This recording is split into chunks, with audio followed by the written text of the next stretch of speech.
Welcome to a very special but not so typical episode of Men's Locker Room.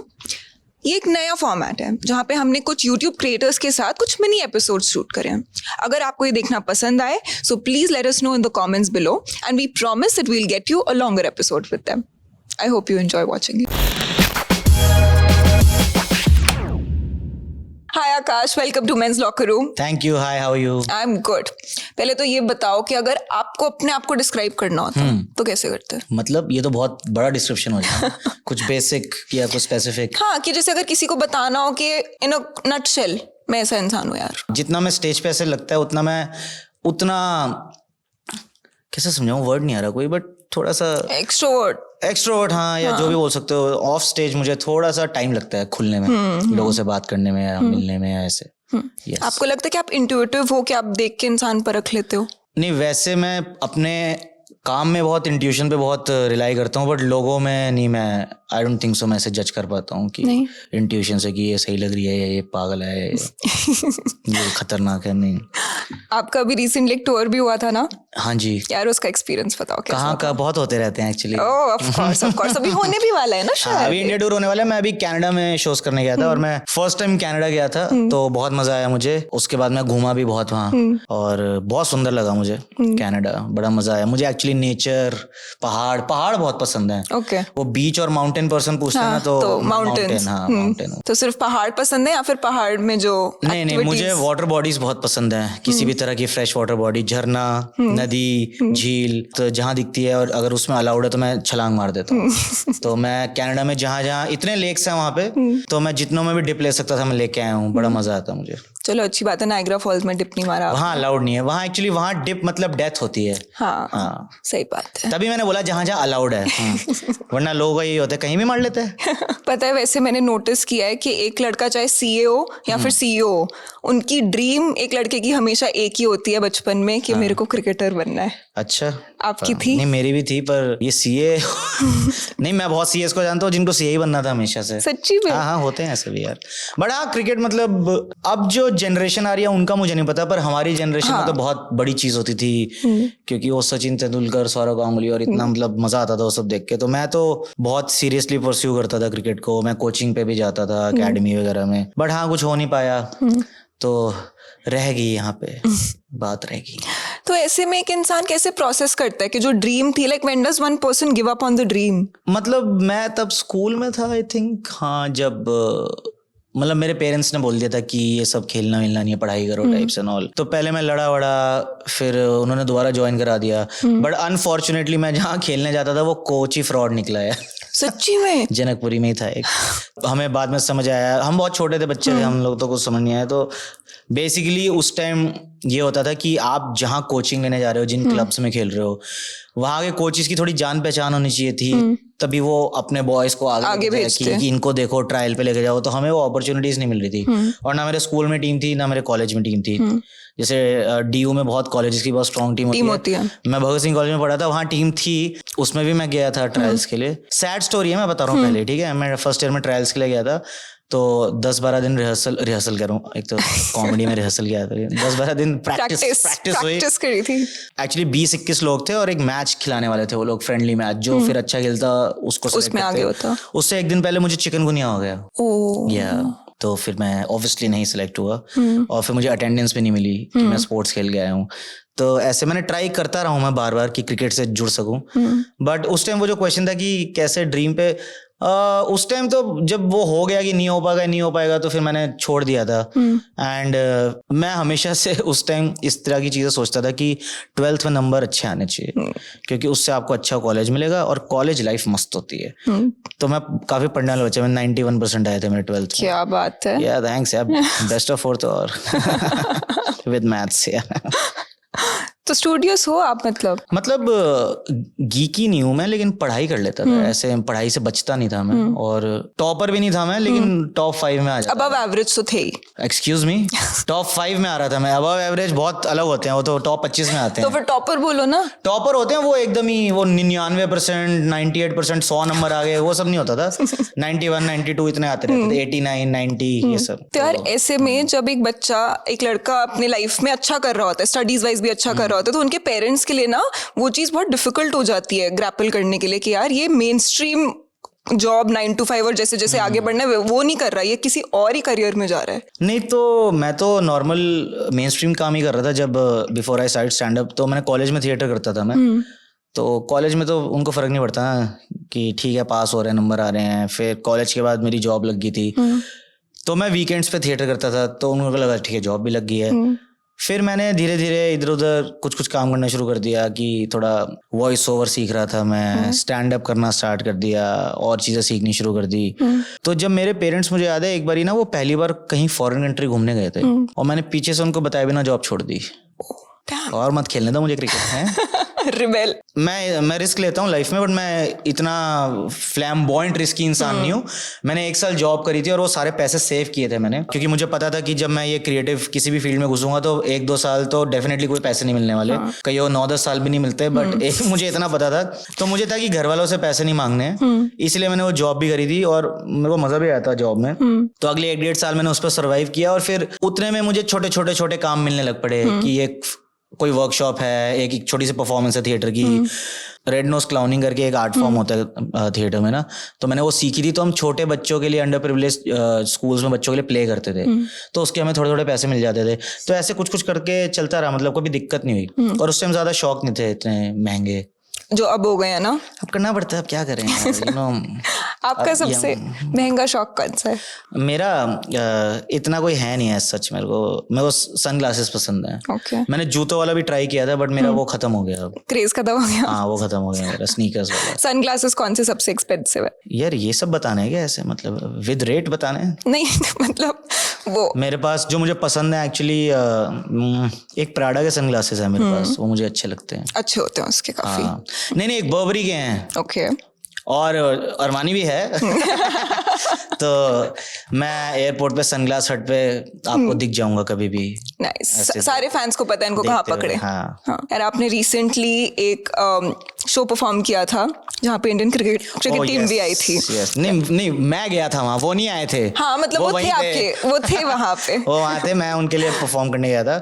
So this happened during the ODI world cup जो India में हुआ था। तो before the semifinals से भी पहले basically हमारी टीम सेमीफाइनल के क्वालिफाई कर गई थी। फिर उनका एक नेदरलैंड्स के साथ मैच था, तो उसके बीच में ना उनके वो थे काफी सारे दिन थे, तो उनको 1-2 दिन ना आई डोंट नो उनको क्या बोलते हैं कि ऑप्शनल ट्रेनिंग मिलती है कुछ प्लेयर्स को, कि और उनके कुछ वो होते हैं एक्टिविटीज कराते हैं वो कि वो भी चिल कर सके। तो बस मेरा एक छोटा सा स्टैंड अप शो रखा गया था और वो लिटरली इतनी सी जगह में था। हाँ। जिससे हम इस रूम में बैठे हैं। हाँ। तो इतना सा यहाँ पे स्टेज लग गया था और वो सामने बैठ गए थे सब लोग, उनकी फैमिलीज थी, कोचिंग स्टाफ था और सबसे फर्स्ट सीट पे मिस्टर राहुल द्रविड़ थे। Oh wow. हाँ, जो मुझे पता नहीं था, जब मैं चढ़ा स्टेज पे तब दिखे मुझे। तो मैं ऐसे चढ़ा, मैं हेलो तो मैंने आई कांटेक्ट किया नहीं उनसे, बट आई थिंक वो मेरी लाइफ का बेस्ट एक्सपीरियंस बेस्ट शो रहा, क्योंकि मैं बहुत ज़्यादा नर्वस था। क्योंकि मेरे लिए ऐसा था कि अगर आज मैं बॉम्ब हो गया, बॉम्ब मतलब अगर मैंने अच्छा परफॉर्म नहीं किया, लाफ नहीं आया, तो मैं मतलब कोई फायदा नहीं फिर इन चीज़ों का। और मेरा एक क्रिकेट वाला सेट है जो मैंने यूट्यूब पे भी डाला है, तो वो तब तक मैंने यूट्यूब पे डाला नहीं था, तो मैंने वो वहाँ उनके लिए परफॉर्म किया था। तो उसमें विराट कोहली के ऊपर थोड़े ऐसे उनके इमिटेशन थी, तो मुझे थोड़ी टेंशन थी कि वो कैसा, but he was very sweet. और वो सबसे ज्यादा, मैं जब वो जोक करता मैं उनको देख रहा था वो हंस रहे हैं कि नहीं, but he was laughing and Anushka was also sitting there. तो वो बहुत, पूरी टीम बहुत मजा आया, मेरे को भी शो में बहुत मजा आया। एंड उसके बाद जो बेस्ट चीज ये थी कि जनरली आप कभी इन लोगों से मिलो या शो करो तो उसके बाद सब डिस्पर्स हो जाते हैं, तो वो एक क्लोज रूम में उनका डिनर था। हाँ। तो फिर जब शो खत्म हुआ तो मैं एक एक करके सबसे मिला और सबसे बात हुई। तो जो अकेडमी में मैं खेलता था, मेरा बैट था एक उस अकेडमी का, आप लेके गए थे? हाँ, वो 2009 का बैट था, तो वो मैंने पूरा साइन कराया सबसे। हाँ, तो बहुत अच्छा होलसम मोमेंट था मेरे लिए। लाइफ के फुल सर्कल आपके लिए। हाँ, लेकिन क्रिकेटर से मिलके ना ट्रॉमा ही हो जाता है कि हाय मैं क्यों नहीं बन सका ये। तो अच्छा तो लगता है, बट ट्रॉमा भी हो जाता है थोड़ा कि मैं भी बैठा हो सकता था यहाँ पे। वो एक अनफुलफिल्ड ड्रीम, वो टग होती है। बट बहुत सही था यार वो, मतलब। और वो शो किसी और को दिया गया था, उसने करने से मना कर दिया, फिर मेरा नाम गया, फिर वो लास्ट मोमेंट तक ऐसा था कि होगा नहीं होगा हमें पता नहीं था, और एकदम एक दिन पहले बोला कि हो रहा है। मुझे अभी भी याद है जब वो, जैसे वो शो खत्म हुआ था तो मैं जब फिर उनसे मिला सबसे बात करी, फोटो खिंचवाई, फिर जब वो चले गए तो आधा पौना दिन उसके बाद मुझे कुछ रियलाइज ही नहीं हो रहा था कि मैं क्या करके आया हूँ। तो मैं याद, एक तो कोई वीडियो बनाना अलाउड नहीं था। हाँ। हाँ। तो वो मोमेंट बस आपके दिमाग में कैप्चर्ड है। हाँ, तो मैं फिर बस सोचता रहता था कि इस जोक पे केएल राहुल हंस रहा था, इस पे मैंने याद है, मुझे याद है इस पे बुमराह, जसप्रीत बुमराह बहुत जोर से हंसे थे। तो मैं ऐसे मोमेंट्स याद करता रहता था कि। और सबसे ज्यादा हंसा कौन? सबसे ज्यादा ईशान किशन। हाँ, सबसे ज्यादा वो ईशान किशन और मोहम्मद सिराज और हाँ, ये दोनों बहुत जोर से ऐसे कर करके हंस रहे थे। एक मैंने, मुझे याद है कुछ जसप्रीत बुमराह के एक्शन के ऊपर कुछ ऐसा जोक मारा, तो इतनी जोर से हंसा, ईशान किशन उठ के जसप्रीत बुमराह को जप्फी देने चला गया। तो वो बहुत, मैंने बाद में जाके ईशान किशन को बोला, मैं कहा थैंक यू यार, मतलब ऐसे, क्योंकि क्या होता है जब ऐसे क्लोज जैसे रूम होता है ना, तो यू नीड सम पीपल जो जोर से हंसते हैं, फिर एनर्जी, फिर सब लोग थोड़ा खुल जाते हैं, वरना सब ऐसे बैठे होते हैं ना, ऐसे देख रहे होते हैं कि अभी क्या हो रहा है, अभी हंसाएगा ये। तो जैसे वो हंस रहा था, फिर वो सब लोग एक दूसरे को देखे हाँ। और यार कहते हैं विराट कोहली से जब भी मिलो तो उनका एक ऑरा होता है, मैंने सुना है, तो वो फील हुआ आपको? वो कैसे ऑरा तो डेफिनेटली है, बट वो इतना, मतलब वो विराट कोहली जो है, और जब आप उनसे मिलो वो इतने सिंपल और इतने नॉर्मल आपसे बात करते हैं। जैसे मैं तो उनसे जनकपुरी विकासपुरी की बातें कर रहा था, और वो भी एकदम हाँ कह रहे डिस्ट्रिक्ट सेंटर में, हाँ मैं वहां जाता था। तो he makes you feel so comfortable around him, which is a very big thing, क्योंकि जो आप फील्ड पे उनको देखते हो वो कुछ और ही पर्सनैलिटी होती है। हाँ। तो इसलिए आपको लगता है कि जब मैं उनसे मिलूंगा ऑफ फील्ड तो कैसे होगा, but he is just like ऐसे बैठे होते हैं, ऐसी बात कर रहे होते हैं सबसे, तो बहुत चिल हैं। और सभी लोग बहुत चिल हैं यार। रोहित शर्मा भी वो वैसे ही गार्डन में घूमने वाले लड़कों की बात कर। वो तो फुल एकदम चिल है, एकदम कट हो जाएगा। क्या गालियां अलाउड नहीं है क्या? नहीं अलाउड है, नहीं अलाउड है। हाँ। और राहुल द्रविड़ वो पूरे टाइम ऐसे ही बैठे हुए थे थोड़े से? नहीं राहुल द्रविड़ सबसे आगे बैठे हुए थे, बट मतलब ऐसा नहीं था कि ही वाज वेरी सीरियस। वो जेन्युइन बंदे हैं, तो उनको जब फनी लगता है वो हंस देते हैं, जब नहीं लग रहा था, but he was constantly smiling. मैं स्टेज पे भी चढ़ा तो जैसे मेरा आई कांटेक्ट हुआ तो ही वाज लाइक दिस। तो मैं देखा उनको और फिर मैंने आंखें उधर कर ली कि अरे यार ये अभी एकदम चढ़ते आई कांटेक्ट नहीं कर सकता मैं। He came to me after the show also, like he only said कि very nice show, this was first time मैंने स्टैंड अप देखा, please have dinner with us. मैं कहा ओए होए होए, वाओ, गुड मोमेंट यार। और एज अ क्रिकेट फैन जी, how did you like the moment when all of us saw Virat Kohli and Rohit Sharma hug and celebrate the World Cup? मैं Canada में था तब जब वर्ल्ड कप फाइनल चल रहा था, और सुबह के 9 बज रहे थे और हम एक फ्लाइट में थे, तो मुझे फर्स्ट इनिंग्स की कुछ ओवर मिस हो गए। ठीक है, फिर हम पहुंचे तो यार वहां ना वो कोई और ऐप चाहिए होती है जिसमें आप देख सकते हो और ये सब, तो वो किसी तरह हुआ सब जुगाड़, तो हमारे को होटल में चेक इन भी नहीं मिला। ठीक है, तो हमने कहा कहाँ देखे बैठ के यार, तो एक रेस्टोरेंट खुला हुआ था सुबह 9 बजे, तो वहां पे मैंने खोला वो फोन में, और तब सेकंड इनिंग्स चल रही थी, तो मैंने वहां देखा वो मोमेंट, वो वर्ल्ड कप विनिंग मोमेंट। बीच में वो क्लासन ने छक्के मारे, तो हमने कहा चलो भाई हो गया, काम खराब हो गया। फिर वो आउट हुआ। एंड में जो हुआ था वो लास्ट ओवर, हाँ वो तो बहुत सही था। सूर्य कुमार यादव की जब कैच हुई थी ना, तो एक होप मिली थी भाई सबको। तो मतलब मैं ऐसे इतना थोड़ा पब्लिकली इतना एक्सप्रेस नहीं करता, और वहां सारे गोरे बैठे हुए थे आसपास, तो जैसे वो तो फिर मैं इधर आसपास देखा यार कोई देखा थोड़ा वो हो गया था सीन, बट बहुत सही था यार, बहुत सही था। बट आई जस्ट फेल्ट, मेरे साथ 2 लोग थे मेरी टीम के, उसमें से एक को क्रिकेट से कोई लेना देना नहीं था, और एक थोड़े बहुत इंटरेस्टेड थे। तो जब वो हुआ ना, आई फेल्ट लाइक मैं सेलिब्रेट किसके साथ करूं। यहाँ शाम को हमारा शो था, तो शो में फिर हमने, मतलब मैंने ऑडियंस के साथ बात करी और वर्ल्ड कप किसने देखा है वो, बट उस टाइम आई फेल्ट लाइक कि वो कम्युनिटी वाली फीलिंग नहीं आ रही। जीत गए, ये कनाडा में किसको बताऊं मैं, यहाँ सारे गोरे घूम रहे हैं आसपास। बहुत मजा आ गया यार, वो इस तरह का वर्ल्ड कप फाइनल हो तो फील ही आ जाता है, मजा भी आया यार। हाँ यार, आप सबको हंसाते हो। Thank you. आपको क्या हंसाता है? बहुत सिली चीजें हैं, जैसे जब आप बाहर निकल जाओ कहीं भी स्ट्रीट्स पे नो, या किसी भी पब्लिक स्पेस में, रेस्टोरेंट में हो, मेट्रो में हो, एयरपोर्ट पे हो, वहां जो कैरेक्टर लोग घूम रहे होते हैं ना, और मोस्टली अंकल होते हैं ठीक है, इनकी जो बातचीतें हो रही होती है, इनकी जो लड़ाइयाँ, कॉन्वर्सेशन, वो मुझे बड़ी सही लगती हैं यार। तो मुझे ऐसे पब्लिक स्पेस में जाके एक्चुअल लोगों को ऑब्जर्व करना या उनके साथ जो हो रहा होता है वो सुनना बड़ा फनी लगता है मुझे, कि लोग कैसी कैसी बातें कर रहे होते हैं और क्या क्या हो रहा होता है उनके साथ। हाँ, मुझे इस तरह की चीजें बहुत फनी लगती है। बाकी मुझे प्रियदर्शन जी की मूवीज बहुत पसंद है। हंगामा, वो तो ओजी होती थी यार उस टाइम पे जो आती थी। वैसे मेरी फेवरेट जो 2 कॉमेडी मूवीज हैं वो खोसला का घोसला और ओए लक्की लक्की ओए है। तो खोसला तो मुझे सारे डायलॉग हैं। कोई एक सुनाओ फेवरेट आपका। बहुत सारे हैं, बट फर्स्ट एकदम फर्स्ट थॉट वाला ये होता है कि वो बैठे होते हैं सारे ना, पार्टी है, ब्रोकर खत्म हो चुका होता है, उसके बाद वो एक जो ब्रोकर होता है वो बहुत ज्यादा बोल रहा होता है, तो वो कहता है कि आप चाय लेंगे? ओ जी नहीं जी, नहीं जी, नहीं जी। कुछ ठंडा वगैरह? ओ जी नहीं जी, नहीं जी, जरूरत ही नहीं है। तो आप चुप रहने का क्या लेंगे? फिर बोमन ईरानी ऐसे हंसते, फिर सारे हंसने लग जाते। तो ये वाला बहुत पसंद है मुझे। और एक वो है जब पहली बार अनुपम खेर उससे बोमन ईरानी से मिलते हैं, तो उसके वो प्रॉपर्टी डीलर ऑफिस में ना, तो वैसे अपना फ़ोन खोल के ऐसे बैठ के बातें कर रहा होता है, तो वो अपने बेटे की बिचिंग करता है, इनके साथ बैठ, हाँ इनको बुखार में पट्टी करी, बैठो बाप के साथ बैठने में शर्म आती है। तो मैं इतना उस चीज़ से फैसिनेट हुआ था कि बोमन ईरानी जो हैं वो एक पारसी हैं, और उन्होंने एक पंजाबी प्रॉपर्टी डीलर के एक्सेंट और वो ऐसे वो माता रानी का वो करते हैं। मैं एक्चुअली उनसे मिला था, एक मैंने अमेज़न में शो किया था, तो मैंने उनसे पूछा था, कहते कि मैं दिल्ली में अपने कुछ दोस्तों के साथ रहा, मैंने थोड़ा ऐसे ऑब्जर्व वगैरह किया। मैं कहा सर वो मतलब नॉर्थ के लोग भी ना कर पाए, क्योंकि मेरे अपने एक मास्टर जी हैं जो सेम है। हे सर्विस, कितनी सैलरी मिलती है तुझे? 10,000। तो पानी पूछने का 12,000 लेगा, ब्लडी चोर।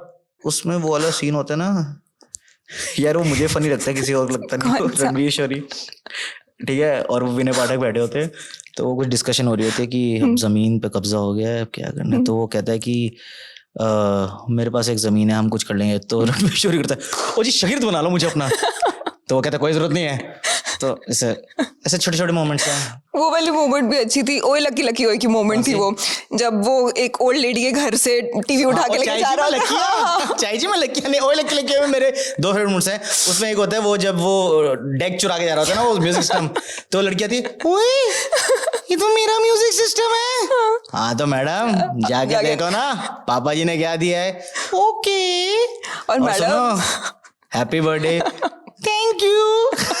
भाई क्रेजी क्रेजी पोपट। एक वो होता है कि वो ना जब वो अर्चना पूरन सिंह आती है अपनी एक कोई पड़ोसी के साथ, और अभय देओल ना ऐसे चोरी का सामान गाड़ी से निकाल रहा होता है, तो वो टिपिकल वेस्ट दिल्ली की आंटी नहीं होती जिनकी आवाज भी, मैंने सुना है कमलेश का भाई है, हमसे तो कभी मिलवाया नहीं इन्होंने। तो वो सामान निकालना शुरू करता है, तो वो ना वो निकालता है, रैकेट निकालता है, कितनी टेनिस खेलता जी, खेलता है।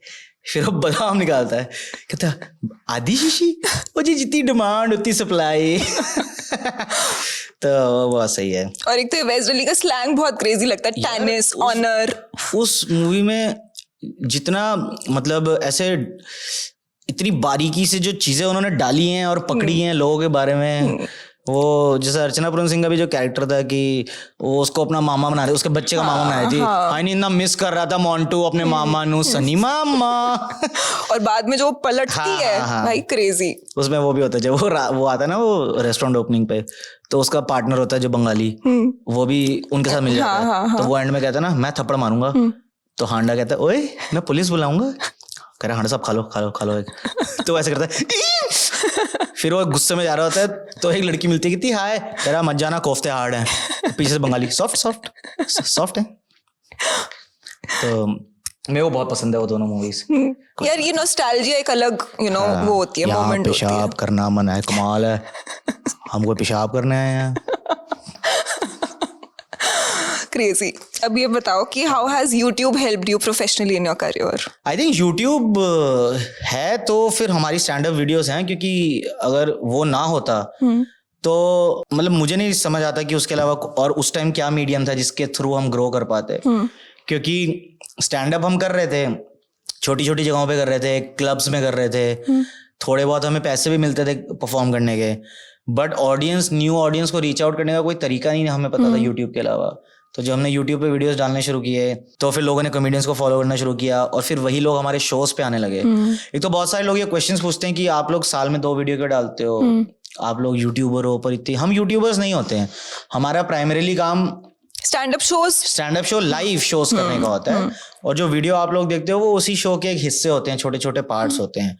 और एक शो को बनाने में हमें काफी महीने लगते हैं, और फिर जब वो रेडी हो जाता है तो उसके साथ हम टूर करते हैं 1-2 साल, सो दैट जितने लोगों तक दिखा सकें इंडिया के बाहर, and then we release it online. अब कुछ लोग स्पेशल निकालते हैं, कुछ लोग बिट्स में निकालते हैं, वो अलग तरीका है। बट इसीलिए जो frequency of stand up videos होती है किसी भी कॉमेडियन के चैनल पे, वो as compared to a normal YouTuber या व्लॉगर वो हमेशा कम रहेगी। जोक बनने में टाइम लगेगा, फिर हम परफॉर्म, क्योंकि हम जो डाल देते हैं ना उसको हम परफॉर्म नहीं करते हैं। हाँ, क्योंकि वो तो फिर देख लिया लोगों ने ना, डिस्ट्रीब्यूट हो गया। इसीलिए वीडियो हम लोग कम डालते हैं। जो लोग बोलते रहते हैं कि ऐसे ऐसे कमेंट्स आते हैं, पासवर्ड भूल गया क्या, इसको याद आ गया इसका यूट्यूब चैनल है, और इस तरह की चीजें। तो ये वाला सीन है। तो यूट्यूब डेफिनेटली बहुत हेल्प किया है। और आपकी कम्युनिटी, डिजिटल कम्युनिटी कैसी है यूट्यूब पे? मतलब फैंस कैसे है, फैंडम? पता नहीं यार, मतलब क्योंकि इतना इंटरेक्शन नहीं है यूट्यूब ऑडियंस से मेरा, क्योंकि हम वीडियोस डालते हैं and that's it. Like I don't put out vlogs या YouTube live, so I would assume कि ये वही फैंस है जो मेरे शो पे आ रहे हैं, है ना। तो वहाँ इंटरेक्शन है। जब शो देखने आते हैं तो लोगों से मिलते हैं, शो परफॉर्म करते हैं, वो देख के घर जाते हैं। तो वो यूट्यूब के थ्रू ही आ रहे हैं, मतलब अदरवाइज कैसे पता चलता है लोगों को। सही बात है। And what does the DM section of a comedian look like? गालियां तो होती हैं कि भूतनी के हंसना था क्या, ये तो बहुत बेसिक सा वो है। और मेरे को आते हैं कि हम मेरे को डोपल गैंगर्स नहीं होते, वो क्या होता है, हाँ। उनके आते हैं कि ये मेरा भाई है, आपके जैसा दिखता है। ओ हाँ, ये मेरे को बहुत मैसेज आते हैं। और वो जिनका भी शक्लें आती है वो अच्छी नहीं होती है। तो मुझे समझ नहीं आता, मैं खराब दिख रहा हूँ कि वो देखने वाले का नजरिया हो गया। वही वाली बात है। वैसे लड़कियां नहीं डीएम में स्लाइड करती हैं आपके? हाँ करती हैं, करती होंगी ना। Big fan, you are so cute. तो किसी के मैसेज से इम्प्रेस हुए हो आप? नहीं यार, डीएम पढ़ने का इतना टाइम नहीं मिलता यार। क्या करते हो? मतलब काम है हमारा, लाइफ है हमारी। अरे कनाडा में घूम रहा था मैं, लेक्स में नहा रहा था। अरे वो अदर्स के अंदर जाके पढ़ने का टाइम नहीं होता। जब हम शोज करते हैं ना, हाँ। तब होता है लोग टैग करते हैं, तो फिर हम जाके मैसेजेस में फिर पोस्ट वगैरह भी करते हैं। ऐसे खोल के डीएम पढ़ने का, और मैं तो पढ़ता भी नहीं हूँ, क्योंकि 2-3 अच्छे भी होते, 2-3 खराब भी होते, तो दिमाग अजीब सा हो जाता है। हाँ, सही। So I try to avoid. What is the best way to strike a conversation with you? You have to start the conversation.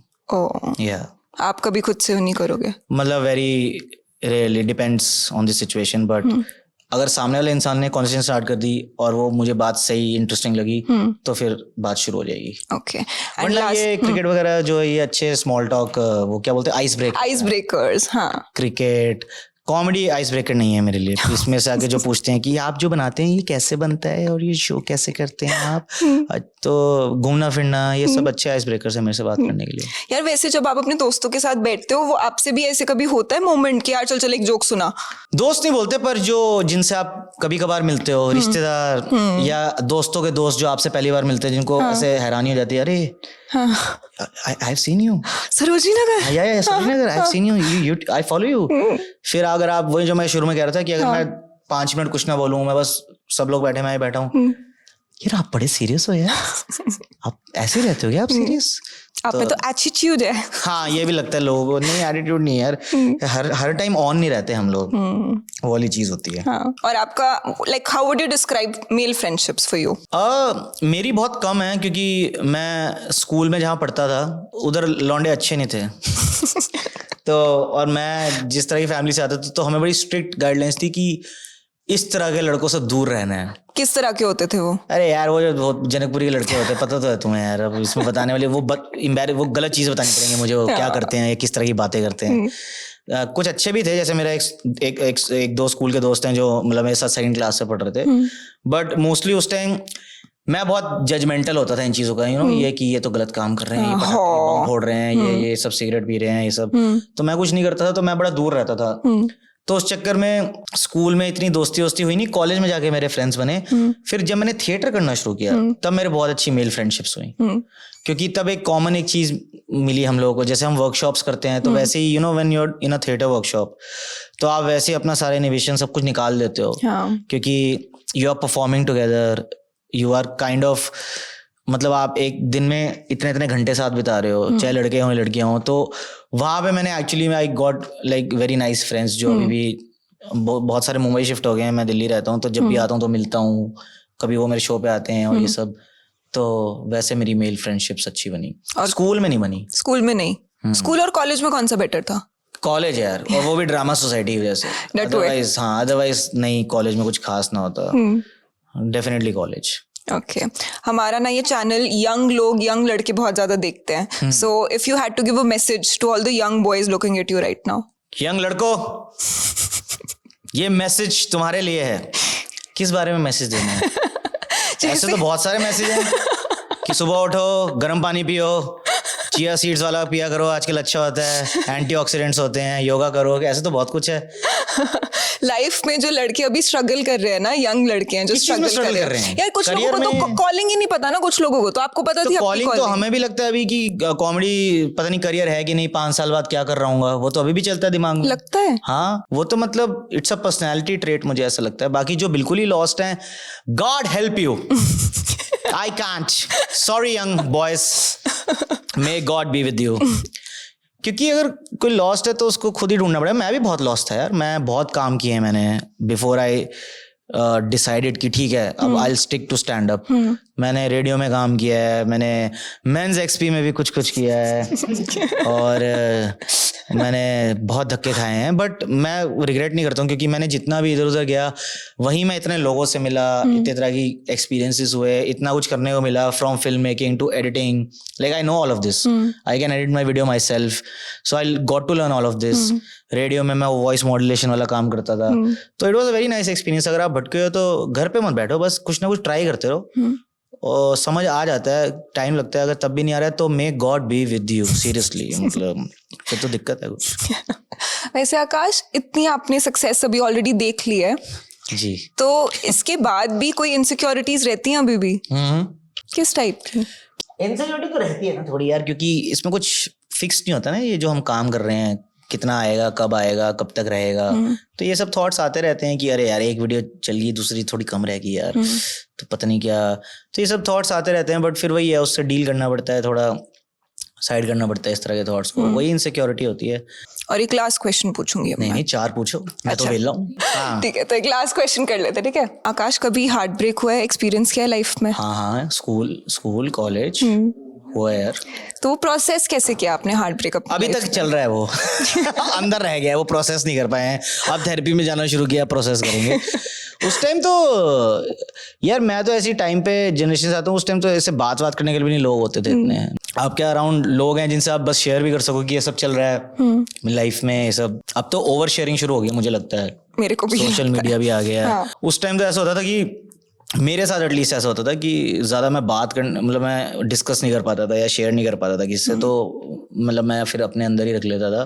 फिर धीरे धीरे you move on from that. But मतलब अगर ये एडवाइस अगर आप मांग रहे हो तो मेरा सजेशन होगा कि कुछ भी जब गलत होता है लाइफ में, आपके आसपास जो भी आपके दोस्त, फैमिली, जिस पे भी आप रिलाई करते हो, जो आपके क्लोज है, उनसे आपको उस बारे में बात करनी चाहिए, जो आपको जज ना करें उस चीज़ के लिए, ये इंपॉर्टेंट होता है।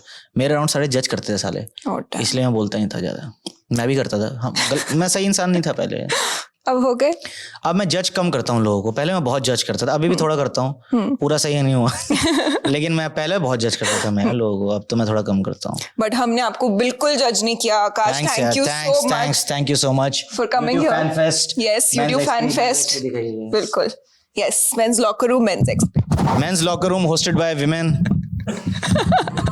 क्योंकि men don't live in isolation. Wow मैं इस पे कौस्तुभ की लाइन बोला ठीक है guys, thank you so much, बहुत अच्छा लगा मुझे, बहुत मजा आया। Thank you so much Akash. Thank you